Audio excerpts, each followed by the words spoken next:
This month's value is a difficult one. It's forgiveness. In Hebrew, we say teshuvah, which means both repentance and return. In a way, when we forgive others, when we accept forgiveness, and when we forgive ourselves, we're returning to our best self. In a way, forgiveness is a gift that we give to ourselves. But it's so hard. Forgiveness is one of the most difficult acts because we often assume it's condoning. We say when we forgive someone for something they've done to us, we're saying that what they did was okay. But that's not the case. Forgiveness is a religious word for moving on, for saying that somebody who hurt us is not going to take up psychic space in our mind anymore. The Jewish people wouldn't be here without forgiveness. The origins of Yom Kippur, the Day of Atonement, go back to the golden calf, when the Israelites constructed this golden calf as their god while Moses was atop Mount Sinai. And of course, God found out about what was happening and was furious and angry with the people, and God wanted to destroy the entire Israelite people. But Moses went up on top of the mountain and said, God, please forgive them. They made a mistake. They're going to remain loyal. Forgive them. And God forgave. So we're here as people because of that act of forgiveness. And what does forgiveness require? How do we get better at forgiving? Well, part of it is remorse. We need to recognize that we made a mistake. Part of it is reconciliation. We need to make an act to try to mend that relationship. We can't just assume it's going to happen.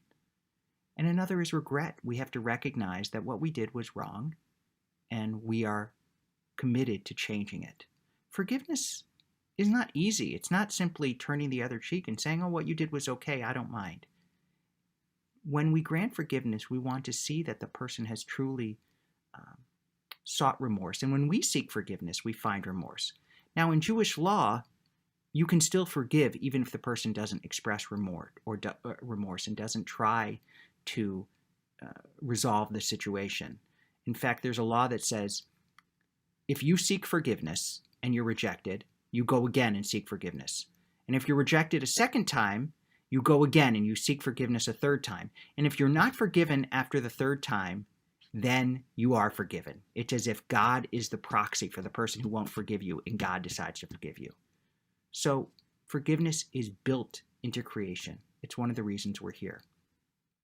Why do we make it so hard to forgive? Well, one, I already said, we feel it's condoning.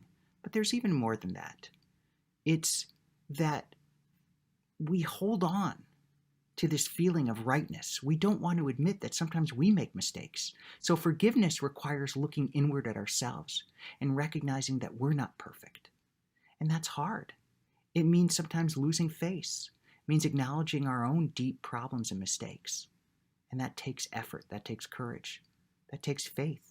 That's one of the reasons it's a core principle. That's one of the reasons we study Torah and we embrace Judaism, is because we seek that deep reservoir of wisdom. And our wisdom tradition has taught us over and over again how important forgiveness is. Thinking about this, how do we get better at forgiveness? One is we have empathy. We see things from another person's point of view. Now, that doesn't always solve our issues with forgiveness, but it at least helps us understand why someone may have behaved the way they did. We can also write a forgiveness letter. Before we grant forgiveness, we can write down all of our feelings and hopes and difficulties. And by acknowledging how we feel, then maybe we are more likely to forgive because we recognize all the emotions, the pain that go into it. Forgiveness is not easy.